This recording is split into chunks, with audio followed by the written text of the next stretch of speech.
أعوذ بالله السميع العليم من الشيطان اللعين الرجيم. حسبنا الله ونعم الوكيل، نعم المولى ونعم النصير. بسم الله الرحمن الرحيم.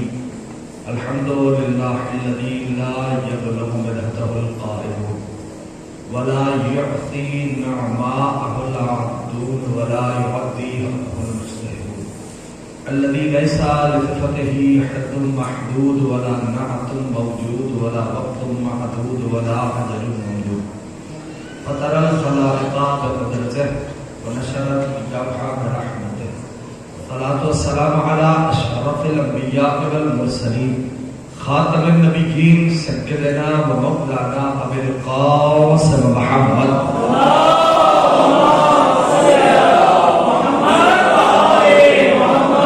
وعلى أهل البيت الطيبين الطاهرين المعصومين المظلومين المنتجبين المنتخبين الميامين. أما بعد، فقد قال الله سبحانه وتعالى في محكم كتابه والفرقان الحميد وقوله الحق وهو أصدق الصادقين.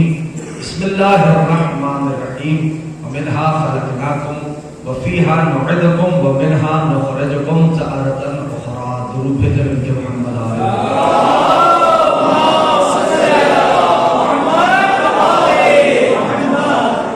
کامیاب ہے ہر وہ فرد جو ذکر سے متمسک ہو گیا. سبب کامیابی، سبب کامیابی ہر اس فرد کی وہی ہستیاں ہیں جن کا یہ پاک، مقدس، مطہر، طیب، طاہر ذکر ہے. ایصال ثواب کے عنوان سے اس مجلس رضا کا انعقاد، اسی کو مربوط رکھتے ہوئے میں نے ایک آیہ مجیدہ کے جز کو سرخانہ سخن پر رکھ دیا. رب الجہاں نے اپنی لارے کتاب میں لباس اعجاز میں ارشاد فرمایا، بسم اللہ الرحمن الرحیم. ومنها خلقناکم وفیہا نعیدکم ومنها نخرجکم تارۃ اخری. توجہ ہے سب کی. رب الجہاں نے ارشاد فرمایا کہ سنو، ہم نے تمہیں مٹی سے اٹھایا، کچھ دنوں کے لیے اس دنیا میں رکھیں گے، واپس تمہیں لوٹ کر اسی مٹی میں جانا ہے. متوجہ کیا رب الجہاں نے ہر انسان کو کہ خبردار یہ نہ سمجھنا کہ ہمیشہ کے لیے اسی دنیا میں بھیجے گئے ہو. آئے ہو مٹی سے، کچھ دنوں کا قیام ہے. اس کچھ دن کو سمجھنے کی کوشش کیجیے گا. کچھ دنوں کا قیام ہے، واپس لوٹ جاؤ گے اسی مٹی میں. کون کہہ رہا ہے؟ خالق دو جہاں ارشاد فرماتا ہے. یعنی اس آیت میں رب الجہاں نے ان لوگوں کو بھی جواب دے دیا کہ جو یہ نظریہ رکھتے ہیں کہ یہ دنیا منزل ہے. رب نے فرمایا کہ آئے مٹی سے ہو، کچھ دن رکو گے، لوٹ جاؤ گے واپس مٹی میں. اس کا معنی یہ ہوا کہ رب نے یہ بتلا دیا کہ یہ دنیا منزل نہیں، یہ دنیا راستہ. یہ دنیا منزل نہیں، یہ دنیا راستہ. طے یہ کرنا ہے کہ کون اس راستے کو کیسے طے کرے گا. کیوں؟ اس لیے کہ سورہ بلد میں خالق نے اس انداز سے ارشاد فرمایا کہ الم نجعل لہ عینین، کہ ہم نے تمہیں آنکھیں نہیں دی، لسانا وشفتین، کہ بولنے کے لیے زبان تو ہونٹ نہیں دیے، وہدیناہ النجدین، کہ ہم نے دونوں راستوں کی ہدایت نہیں کر دی. کہ تمہارا رب ہے جو تم سے بات کر رہا ہے. ہر راستہ تو بدلا دیا. اور پھر سورہ انسان میں کہنے لگا انا ہدیناہ السبیل اما شاکرا و اما کفورا، ہم نے سبیل کی ہدایت کر دی ہے، مرضی تمہاری ہے سبیل پہ آ کے شکر کرنے والے بنو یا سبیل کا انکار کر کے کافر کہہ دو.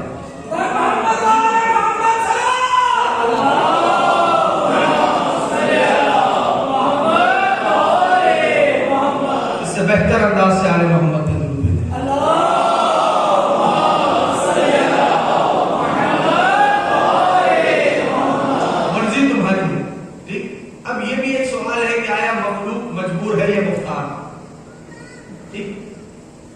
جواب کون دے؟ وہی جواب دے گا جو تخلیق کائنات پہ گواہ قرار پایا ہو. جس کو پہنچے وہ کم سے کم میرا ساتھ دے تاکہ مجھے احساس ہو کہ پیغام پہنچ رہا. کسی نے سوال کیا اچھا یہ بھی ایک اصول میرے مولا کا یاد رکھیے، آل محمد کے بتلائے ہوئے اصولوں کو اپنی زندگی کی گرہ میں باندھ لیجیے، دنیا بھی خیر ہوگی، آخرت بھی خیر ہوگی۔ معصوم نے فرمایا تکلم الناس علی قدر عقولہم، انسانوں سے بات کرو ان کی عقلوں کو دیکھ کر۔ مطلب یہ اشارہ ہے سمجھنے والوں کے لیے، ٹھیک۔ اب سائل آیا میرے اور آپ کے چھٹے امام حضرت صادق آل محمد امام جعفر صادق علیہ السلام، محمد محمد کہتا ہے مولا مخلوق مجبور ہے یہ محتاج، جواب وہ دے گا جو تخلیق کائنات پہ گواہ ہو۔ مخلوق مجبور ہے محتاج۔ میرے مولا نے فرمایا لا جبر ولا تفویض، نہ مکمل مجبور ہے نہ مکمل محتاج ہے، بل الامر بین الامرین، بلکہ مخلوق ان دونوں امروں کے درمیان سفر کر رہی ہے، نہ مکمل محتاج نہ مکمل مجبور، ٹھیک۔ اب جیسی عقل ہو ویسی بات کرنی چاہیے۔ معصوم کا بھی فرمان پیش کر دیا تکلم الناس علی قدر عقولہم، انسانوں سے بات کرو ان کی عقلوں کو دیکھ کر۔ یہ آیا تھا چھٹے امام کے پاس۔ اب ایک سائل آ گیا میرے پہلے امام کے پاس، امیر المومنین میرے مرشد و آقا سید و سردار حضرت علی بن ابی طالب علیہ السلام۔ سوال نہیں ہے، سائل بدل گیا، کہے گا یا علی مخلوق مجبور ہے محتاج، تو کلم الناس علی قدر عقولہم، عقلوں کو دیکھ کے بات کرو۔ اس کو جواب امام ششر نے کہہ دیا تھا لا جبر ولا تفویض، نہ مکمل مجبور نہ مکمل محتاج، بل الامر بین الامرین۔ اس جواب سے اندازہ ہوتا ہے کہ سوال پوچھنے والے کا معیار کیا تھا، کا سمجھ جائے اس بات کو۔ ہاں اب آیا پہلے امام جو کہنا یا علی انسان مجبور ہے محتاج، اور نے فرمایا ایک ٹانگ پہ کھڑا ہو جاؤ، ایک ٹانگ اٹھائی کھڑا ہو، کچھ دیر گزری اور نے کہا ذرا دوسری ٹانگ بھی اٹھا، کہنے کا یا علی یہ ممکن نہیں، کہا بس سمجھ لے اتنا ہی مجبور ہے اتنا ہی محتاج ہے۔ درود ہے کہ محمد آل محمد۔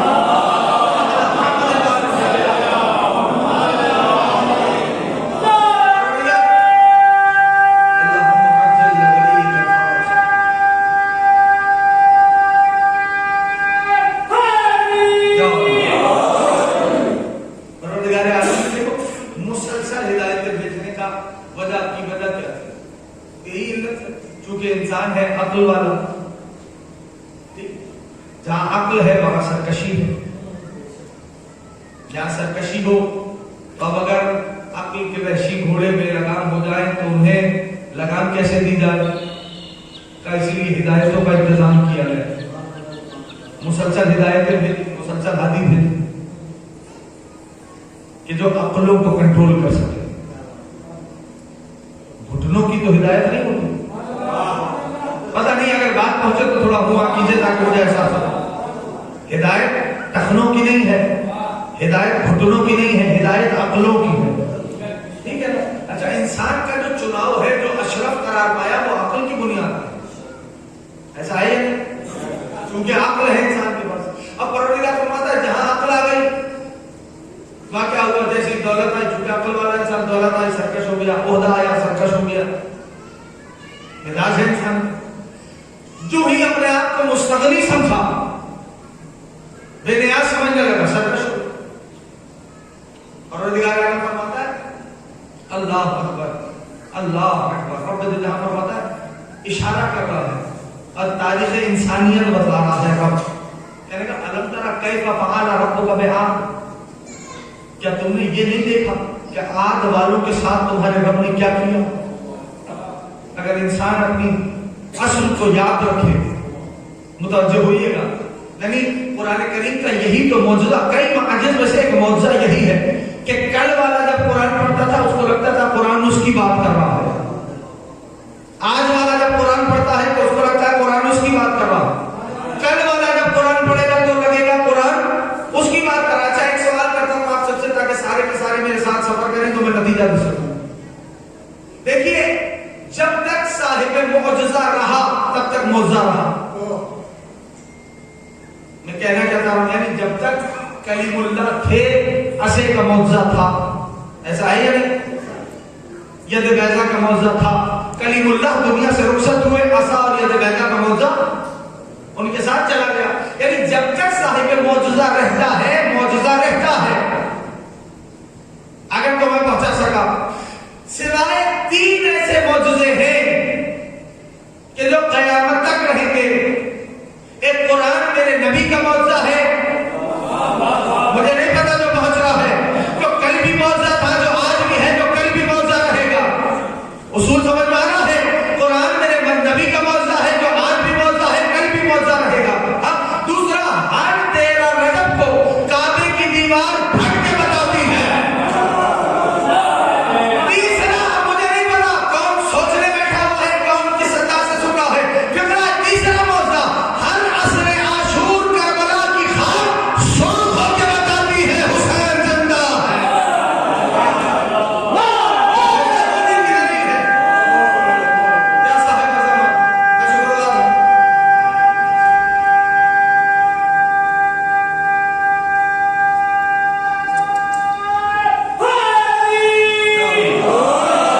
پلیز ہر روز پڑھو، ترجمے کے ساتھ پڑھو، پھر دیکھنا کہ اس ایک آیت کی تلاوت پورے گھر کو کیسے حصار رحمت میں دے دے گی۔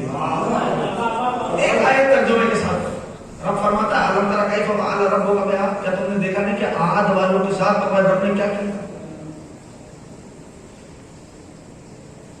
یہ عاد والے پالنے والے کون ہیں؟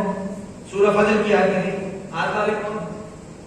اب وہ جو لمبی لمبی عمارتیں بناتے تھے، اب مجھے نہیں پتا کہ اس کو بھی مجھے سمجھانے کی ضرورت پڑے، لمبی لمبی عمارتیں جو بناتے تھے، یعنی عاد والوں کی نشانی رب بتلا رہا۔ کیا تم نے دیکھا نہیں کہ عاد والوں کے ساتھ تمہارے رب نے کیا کیا؟ عاد والے کون ہیں؟ جو لمبی لمبی، ہاں تھوڑا سا میرے ساتھ، لمبی لمبی۔ اب آج کے تناظر میں ذرا ان آیات کو دیکھنا، وَثَمُودَ الَّذِينَ جَابُوا الصَّخْرَ بِالْوَادِ، اور تم نے دیکھا نہیں کہ قوم سمود کے ساتھ تمہارے رب نے کیا کیا؟ فائنلی یہ کون ہے؟ اب پہاڑوں میں تراش تراش کے غاروں میں رہتے تھے۔ آج کے تناظر میں آئے تھے، دیکھو لمبی عمارتیں والے اور پہاڑوں کو تراش تراش کے ان میں گھر بنا کے رہنے والے۔ مجھے نہیں پتا، قرآن کاش اس طرح میرا جوان سمجھنا شروع کر دے۔ ہاں دیکھو قرآن آج کے تناظر میں آئے تھے بات کر رہے ہیں، اللہ اکبر، کہ دیکھا نہیں تمہارے رب نے ان لمبی عمارت بڑی بڑی عمارتیں بنانے والوں کے ساتھ کیا کیا؟ اور دیکھا نہیں جو پہاڑوں کو تراش تراش کے رہا کرتے تھے ان کے ساتھ تمہارے رب نے کیا کیا؟ وہ فرعون، اللہ کرے پہنچا سکو، وہ فرعون عظیم اوتاد، دیکھا نہیں اس بڑے لشکر والوں کے ساتھ تمہارے رب نے کیا کیا؟ یعنی اب تین ہو گئے، لمبی عمارتوں والے، پہاڑوں کو تراش کے ان میں رہنے والے، اور وہ جن کو بڑا گھمنڈ ہے ہمارے پاس بہت بڑا لشکر ہے، جس ملک پہ چاہے لشکر کشی کر دیں، جس ملک کو چاہے جنگ کی آگ میں دھکیل دیں، ہمارے پاس تو بہت بڑا لشکر ہے۔ اب قرآن میں خالی فرماتا ہے کہ تینوں فسادی تھے،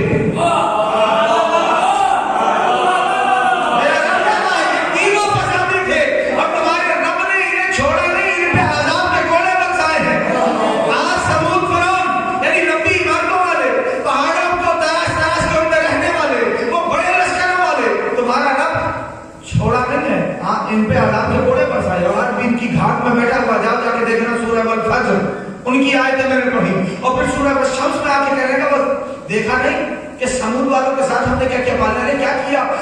قوم سمود پہ ہم نے اپنا ایک نبی بھیجا، اس نبی کا نام ہے نبی خدا صالح۔ کیا؟ صالح، جو گئے ہیں نجف اشرف مولا نے جن کو شرف بخشا اپنی جانی چومنے کا، انہوں نے یقیناً وادی السلام میں زیارت کی ہے، جو نہیں گئے ذکر کے تو خیر امیر المومنین اپنے روزے کا دیدار نصیب فرمائے۔ اور یہ بھی بات میں ذہن میں کہتا جاؤں، یاد رکھنا، منبر پہ کہہ رہا ہوں، ذمہ داری سے کہہ رہا ہوں، کربلا پیسوں سے نہیں، کربلا ارادوں سے جاتے ہیں۔ جس کو سمجھ میں آتا ہے میری بزارہ سلامت کو آباد رکھے۔ کربلا کا تعلق کیا ہو رہی ہے؟ کربلا کا تعلق پیسوں سے نہیں ہے، کربلا کا تعلق ارادوں سے بھی۔ آتا ہوں اپنی سی بات پہ،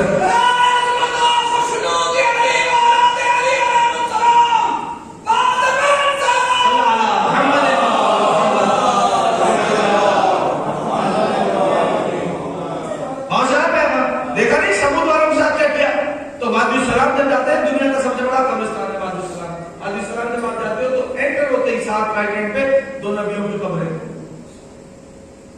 نبی خدا ہود اور نبی خدا احسنتم صالح۔ ہاں، اور یہ بھی کیسے پتا چلی کہ یہاں پر قبریں ہیں؟ وادی السلام میں تو بہت ساری قبریں ہیں، دنیا کا سب سے بڑا گریو یارڈ ہے، تو یہ ایک الگ سلسلے پہ میں چل پڑوں گا اگر یہ باتیں بتانا شروع کروں۔ بہرحال ایک فقرہ سنتے ہیں۔ تو پروردگار نے کہا ہم نے قوم سمود پہ اپنا نبی بھیجا، اس نبی کا نام کیا تھا؟ نبی اللہ صالح۔ ہم نے اس نبی کو ایک معجزہ عطا کیا، اونٹنی، وہ کہلائی ناقۃ اللہ۔ سورہ الشمس میں اللہ نے جناب صالح کی اونٹنی کو کیا کہا؟ احسنتم ناقۃ اللہ، اللہ کا ناقہ۔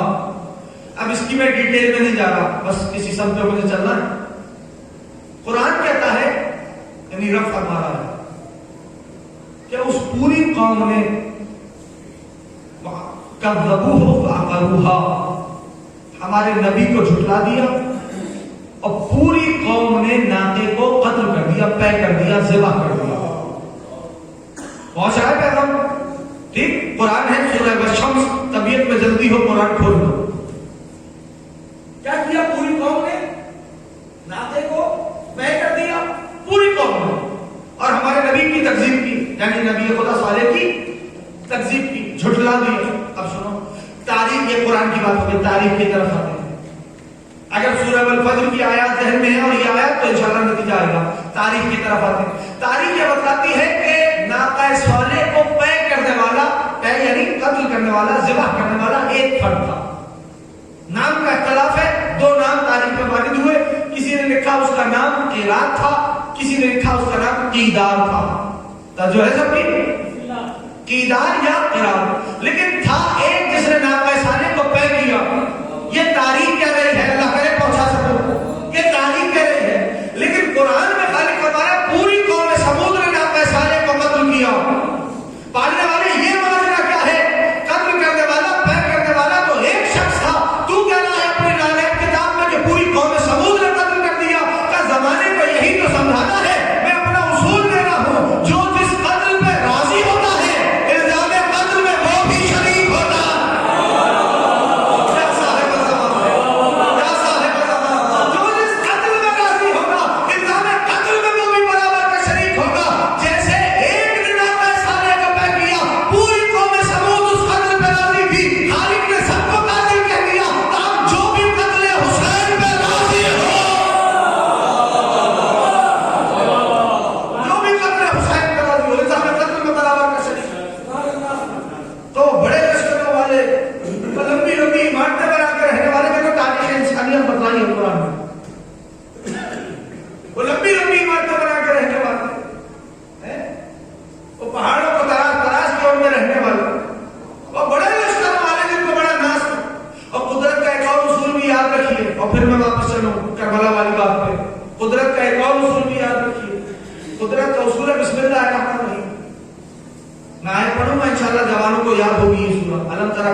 کیا تم نے دیکھا نہیں کہ تمہارے رب نے ہاتھی والوں کے ساتھ کیا کیا؟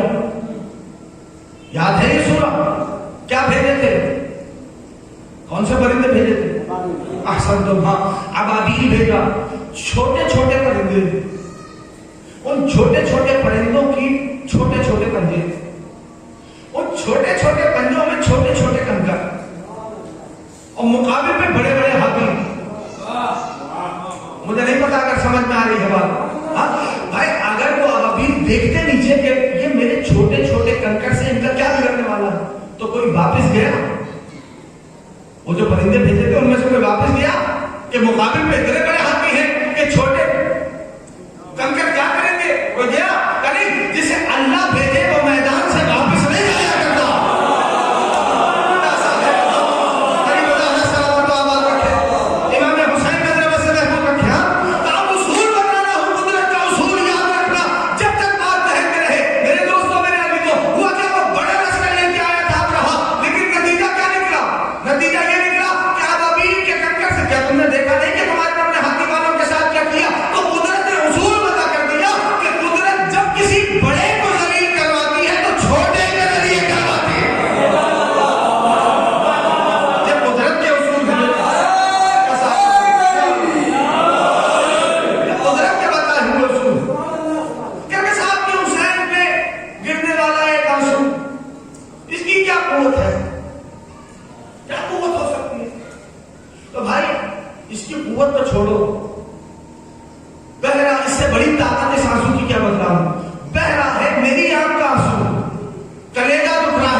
پریشان ہو کے نہ سننا خدا کے واسطے.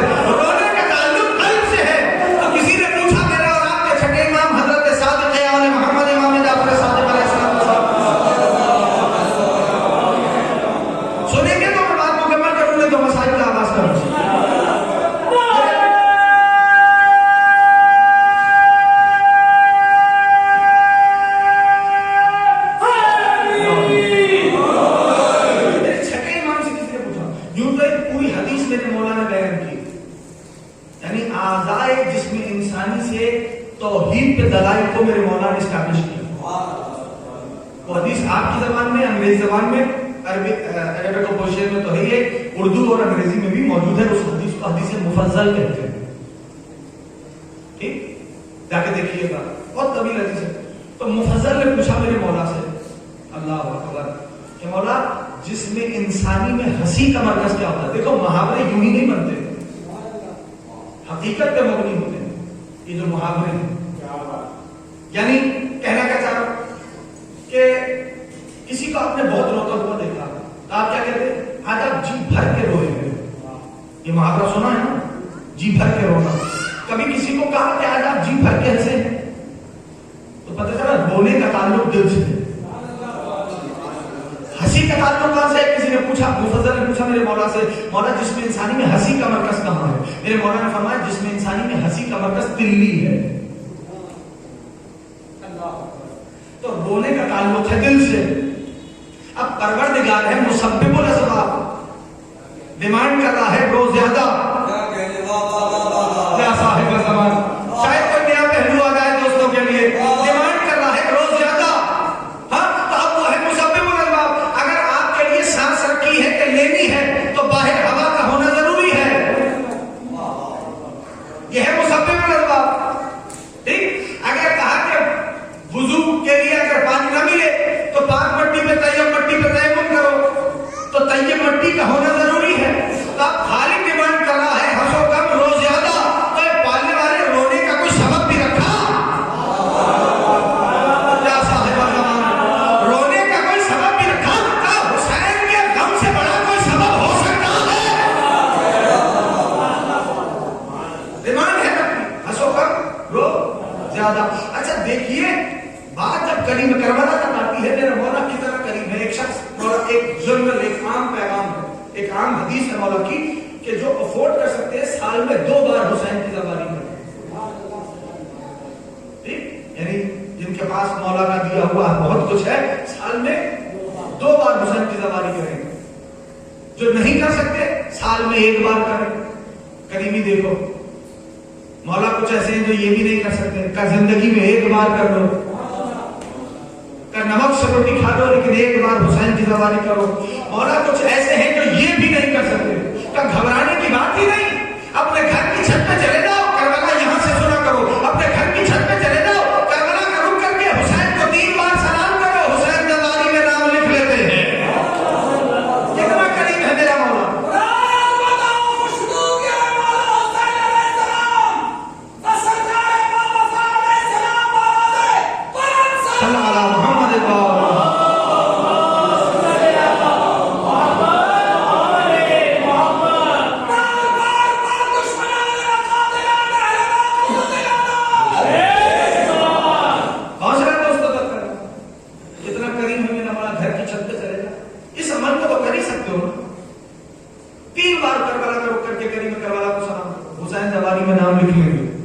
کتنا کریم ہے میرا مولا. کریم کربلا وہ ہے بھائی مسلسل جاتے رہے آتے رہے. اور جو احباب گئے جا چکے ہیں، جو نہیں گئے ذکر کے تو پہلا بات اللہ سب کو اپنے روزے کا دیدار نصیب کرے. یاد رکھیے، یہاں سے کربلا بس اسے سمجھ آئے گی جو عینک عرفان رکھتا ہے.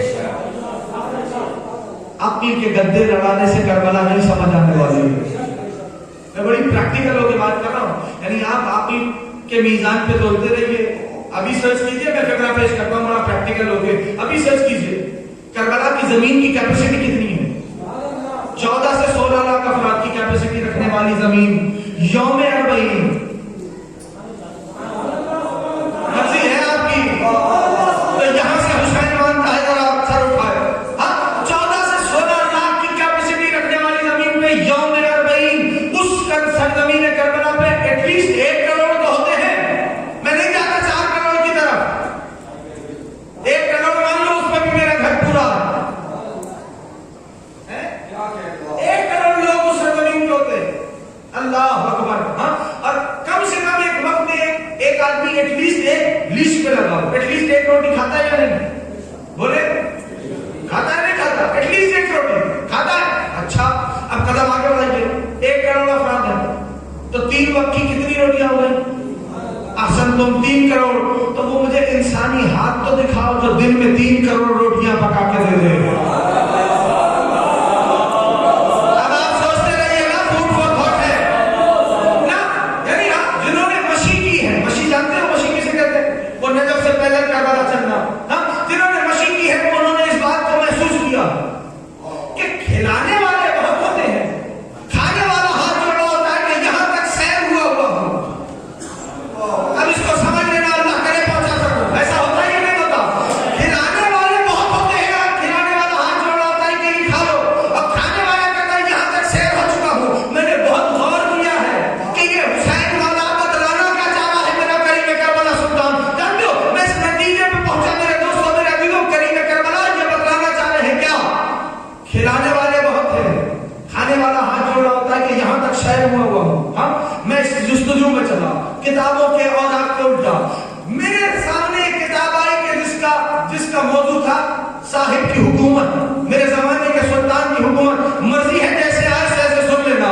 میں نے دیکھا 40 کا یہ مشی ذہن میں رکھنا, کھلانے والے بہت ہیں, کھانے والا کہتا ہے یہاں تک سیر ہو. جب زمانے کے قائم حکومت اپنی جاری کریں گے, سرکار کی حکومت ہوگی, تو جب تو ایک شخص اتنا مال لے کے آئے گا, کسی کے دروازے پہ نوک کرے گا, جب بات کرے گا, اس کی نظر میں وہ نیڈی ہوگا, ضرورت مند ہوگا, کہے گا بھائی یہ آپ کے لیے لایا ہوں. وہ مسکرا کے کہے گا ذرا یہاں ایک لمحے کے لیے رکو, اتنا ہی اپنے گھر سے نکال کے لے کے آئے گا.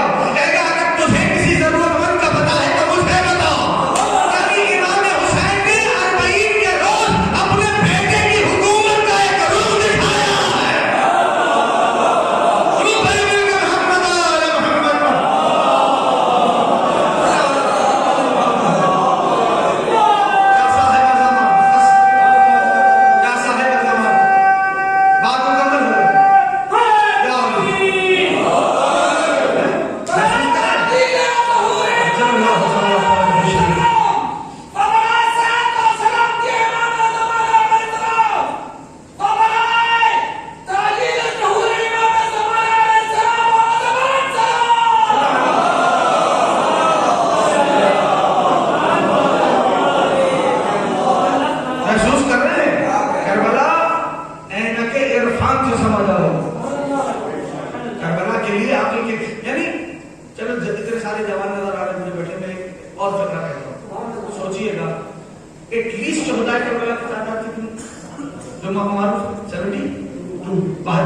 ٹھیک ہے ایسا مشہور تعداد کتنی؟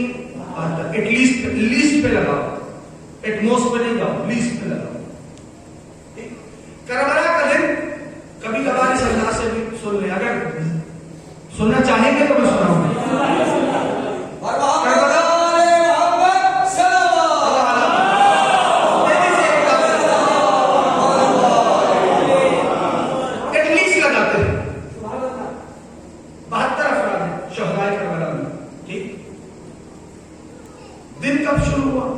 اکبر کی اذان سے, ٹھیک, اور خاتم کب ہو رہا ہے؟ کریم کربلا کے غریب زہرا کے سجدے پر. ایسا ہے یا نہیں؟ فجر سے عصر ہے. تھوڑا سا جوان اگر ساتھ دے دیں گے تو بات آسانی ہو جائے گی. ہے عصر تو کتنے گھنٹے بنتے ہیں فجر سے عصر؟ 8 یا 10 گھنٹے, یہی ہے, اس سے زیادہ تو نہیں, یہی ہے ایسا تعین کرتے ہو 8 یا 10 گھنٹے. اب 72 ہے شہدائے کربلا ایٹ لیسٹ. پوری قوت سے سننا, گھنٹے کتنے بن رہے ہیں فجر سے عصر؟ 8 یا 10. اب ایک شہید جو ہے حسین کا ساتھی اجازت لیتا ہے, میدان میں آتا ہے, رجس پڑھتا ہے, کئیوں کو فنار کرتا ہے, پھر خود شہید ہو کے زین چھوڑ کے مولا کو سلام کرتا ہے. حسین آتے ہیں, پوری توجہ چاہیے, حسین آتے ہیں, اگر تو زندہ ہے تو کچھ بات کرتے ہیں, نہیں تو شہید کے جنازے کو اٹھاتے ہیں اور خیمگاہ کی طرف لے کے جاتے ہیں. کیونکہ کریم کربلا نے جو خیمگاہ بنائی تھی تو اس میں ایک خیمہ ایسا تھا کہ جہاں پر شہیدوں کے لاشوں کو رکھ دیا جاتا تھا, ان کے اہل و عیال پھر اس خیمے تک آتے تھے. اب اس پورے ٹائم میں اجازت لے کر میدان میں آنا, رجس پڑھنا, کئیوں کو فنار کرنا, پھر خود زخمی ہو کے زین کو چھوڑنا, مولا کو سلام کرنا, مولا کا اس شہید تک آنا, کتنا ٹائم چاہیے ایٹ لیسٹ؟ اور کرنا, کہیں لے جانا چاہ رہا ہوں, کتنا ٹائم چاہیے؟ پہ آؤ. ہاف آور ایٹ لیسٹ, کم سے کم آدھا گھنٹہ چاہیے. میں بہت کم لگا رہا ہوں, کم سے کم آدھا گھنٹہ چاہیے. بولے اس پورے کام میں اب ہے 72 شہدائے کربلا, سب کو ابھی اسی میں رکھو, سب کو اسی میں رکھو. 72 ہے تو ہر ایک کے لیے اگر ہاف آور ہوتا ہے تو ٹوٹل کتنے بن گئے؟ بولو 36 گھنٹے, 36 آورس. جبکہ کربلا کا دن فجر سے شروع ہو کے عصر میں ختم ہو رہا ہے, جو کہ 8 یا 10 گھنٹے کا ہے. بڑا گھبرا کے سنا ہے بھائیوں نے, پریشان نہیں ہونا بھائی, اس لیے بول رہا ہوں نا کہ عرفان سے چلو گے تو کربلا بہت کچھ دکھائی دے گی. 8 سے 10 گھنٹے کا دن ایٹ لیسٹ میں نے لگایا, 36 گھنٹے بن رہے ہیں ایٹ لیسٹ پہ. تو یہ ہوا کیا جو 8 سے 10 گھنٹے 36 گھنٹوں میں تبدیل ہو گئے؟ کیا بڑی آسان سی بات ہے, ماننا پڑے گا. حسین نے وقت کی گردش کو اپنے ہاتھ میں لیا ہوا, اور جو ابھی تک مطمئن نہیں ہوا اس کے لیے جملہ کہتا ہوں, پریشانی کی بات ہی نہیں, یہ اسی کا بیٹا ہے جس نے اشارے سے سورج بنایا.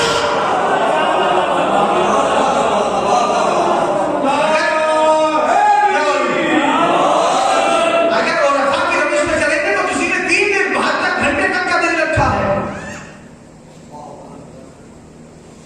سوچو نا, رب کہہ رہا ہے بسم اللہ الرحمن الرحیم والعصر, عصر کی قسم. آپ سوچ رہے ہیں میں نے کہہ دیا, تو بھائی ایسی کون سی عصر ہے جس میں اتنا قیمتی کام ہو گیا کہ رب کو قسم کھانی پڑ رہی ہے؟ عصر کی قسم. اللہ کون ہے کریم کربلا میرا سلطان؟ خدا کی قسم فطرت بدلی ہے میرے مولا نے. زخم آ گیا, خاک اٹھا کے زخم پہ لگاؤں, طبیب کے پاس جاؤں, طبیب کہے گا کہ اللہ آپ نہیں جانتے مٹی تو زخم کی دشمن ہے.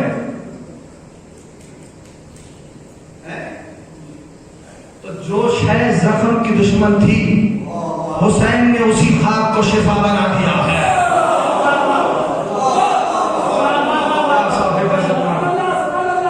کریم کربلا نے اسی خاک کو شفا بنا دیا. بھائی یہ خاک بھی جملہ کہہ رہا ہوں, محفوظ کر لینا, جہاں تک پہنچاتا کو پہنچانا. یہ خاک خاک کے شفا تب بنی جب اس میں حسین کا لہو بہ گیا. لہو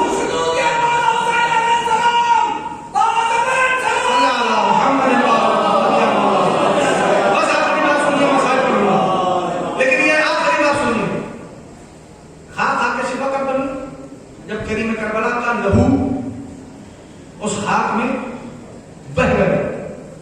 ایسا ہوا یا نہیں؟ اس سے پہلے تو نہیں. جب لہو حسین کا اس میں بہ گیا تو وہ خاک خاک کے شفا بنی. کچھ کہہ رہا ہوں, ایسا ہوا؟ بولے جب لہو بہ گیا تب وہ خاک خاک کے شفا بنی. اب یہی رک کے فیصلہ لے لو, میرا اور آپ کا خون اگر باہر گر جائے, میرا اور آپ کا لہو اگر, میری طرف متوجہ رہو, میرا اور آپ کا لہو اگر باہر گر جائے تو کچھ ہی گھنٹے کے بعد لوگ کہیں گے ہٹاؤ اسے, اس سے بو آ رہی ہے. مجھے نہیں پتا جو پہنچے وہ ساتھ دے, ہٹاؤ اسے, یہ بیماریاں پھیلانے کا سبب بنے گا. تو بھائی یہ میرا اور آپ کا خون ہے, اگر باہر گر جائے تو بیماریاں پھیلانے کا سبب بنتا ہے. وہ حسین کا لہو ہے, گر کے شفا بانٹ رہا. حسین کا لہو ہے جو بہ کے بھی شفا بانٹتا ہے. اچھا ایک سوال شاید میرے کسی جوان کے ذہن میں آ جاؤ, اور میں جاؤں تو وہ شاید یہ سوال کروں کہ جس خاک میں اصحاب حسین و حسین ابن علی کا لہو بہا, اسی خاک میں یزید کے سپاہیوں کا بھی لہو گرا, اس کے باوجود وہ خاک خاک میں شفا نہیں.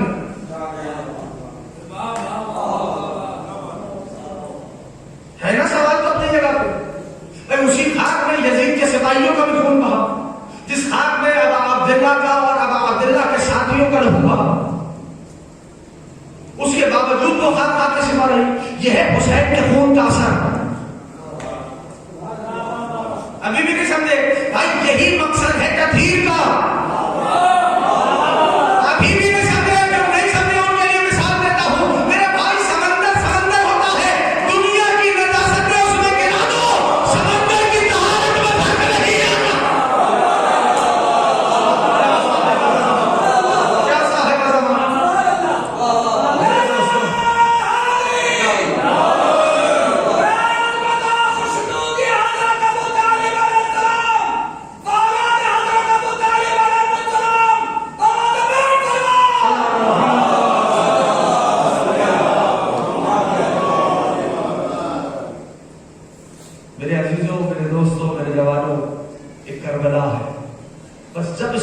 نگاہ اٹھانا عینک عرفان سے دیکھنا، تب کچھ سمجھ آئے گا کہ کربلا کیا ہے۔ خدا کی قسم، یعنی آپ دیکھیے اللہ اکبر کس مقام پہ لے گئے۔ یعنی میں غالباً 3 روز کے بعد پھر مجھے آنا، 3 روز کے بعد پھر مجلس ہے، یہی پہل ہوگا غالباً، تو شاید اسی موضوع کو میں ادامہ دے دوں، لیکن اس کو آخری بات سمجھ کے اس کو محفوظ کر لیں کہ یاد رکھیے، منبر پہ بیٹھ کے کہہ رہا ہوں کہ میں نے فرشتے تو فرشتے انبیاء کو مشتاق کے قبر زیارت حسین دیکھا ہے۔ دلیل چاہیے؟ میں پھر آ رہا ہوں، دلیل لے لیتا ہوں۔ انبیاء کو مشتاق کے قبر زیارت عبداللہ دیکھا۔ غور کرنا، یعنی وہ رب کے فرشتے ہر کوئی آ رہا قبر حسین کی زبانی میں۔ میرے امام فرماتے کہ اگر تمہاری آنکھوں سے حجاب اٹھ جائے تو تم حیرت زدہ ہو جاؤ کہ کتنے فرشتے قبر حسین پہ اتر رہے ہیں۔ یعنی 70,000 فرشتے پرے کے پرے قبر حسین پہ زیارت کے لیے آ رہے ہیں۔ اب ایک اللہ کا جملہ نیک بھائی کے بعد میں نے کر دیا ہے، اللہ کے فرشتوں بیت معمور چھوڑ کے آ گئے ہو، محسوس کرنا، اے اللہ کے فرشتوں بیت معمور چھوڑ کے آ گئے ہو۔ خالی پوچھتا کہاں جاؤ گے؟ کہا قبر حسین پہ جائیں گے۔ کہا کیا کرو گے؟ کہا طواف کریں گے، تیری عبادت کریں گے۔ کہا اے میرے فرشتوں، جب تک تم عبادت کرتے رہو گے تمہاری ساری عبادتوں کا ثواب حسین کے زائرین کے نامے میں لکھتا رہوں گا۔ کیا چاہیے انسان کو؟ سوچو تو کس مقام پہ عباد اللہ نے اپنے چاہنے والوں کو، اپنے عزاداروں کو پہنچا دیا۔ تو پھر عزاداروں کی بھی کچھ ذمہ داری بنتی ہے کہ اپنے آپ کو عزادار سمجھیں، اپنے آپ کو پہچانے کہ عزادار کا مقام کیا ہے۔ خبردار ان آنسوؤں کی تحقیر نہ کرنا، یہ آنسو بہت قیمتی، بہت قیمتی۔ بس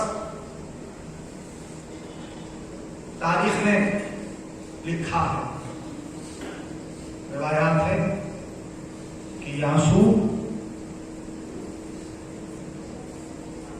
بیوی جمع کر کے لے جاتی ہے۔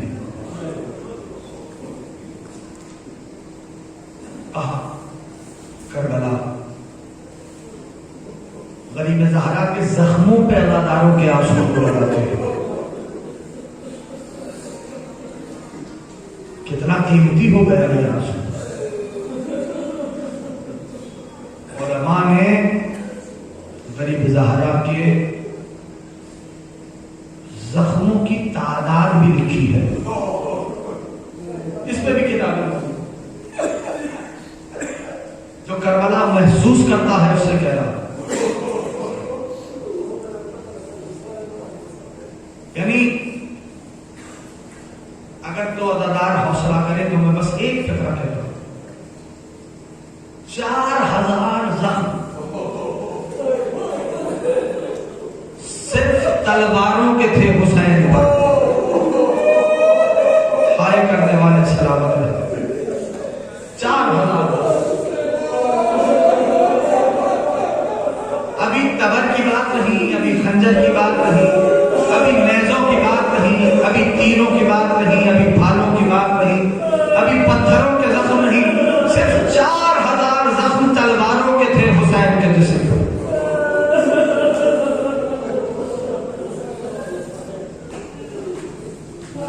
سوچ سکتے ہو عزادار وہ غریب زہرا کہ جس نے اپنے اجداد کی وراثت کا ہر زخم کھایا ہے۔ جانتے ہو جب حاطف کی ندا آ گئی نا تو غریب زہرا نے تلوار میان میں رکھی، تو جو بھاگی ہوئی فوجیں تھی نا انہوں نے دیکھا حسین نے تلوار میان میں رکھی، وہ واپس آئے۔ جس کے پاس تلوار تھی اس نے تلوار چلائی، محسوس کرنا صرف، جس کے پاس تیر تھے اس نے تیر چھوڑے، جس بے حیا کے پاس نیزہ تھا وہ نیزہ لے کے آگے آگے، جس کے پاس خنجر تھے وہ خنجر اٹھا کے بڑھے۔ عزاداروں مقتل لکھتا ہے جس رئیس کے ہاتھ میں کچھ نہیں تھا نا اس نے زمین کربلا سے پتھر اٹھایا۔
اکرمے کے لیے سن رکھا عظیم چھوڑ. میں مکمل روایت نہیں کر رہا تھا, پر اشارہ کر رہا ہوں. سوچو نا, ایسے ہی میرے زمانے کا امام خون کے آنسو بہا رہا ہو, کیسے غریب زہرا کو زین سے گرایا گیا. اللہ کرے اللہ حوصلہ کرے. میں نے مقتل میں پڑھا, کوئی لعین یہاں سے حسین کو نیزہ مارتا تھا, کوئی یہاں سے نیزہ مارتا تھا, تیروں میں یہاں تک حسین چھپے ہوئے تھے. جس کو سمجھ میں آئے, تھکنا نہیں ہے کہ ہمیں کے لیے میں چھوڑ رہا ہوں.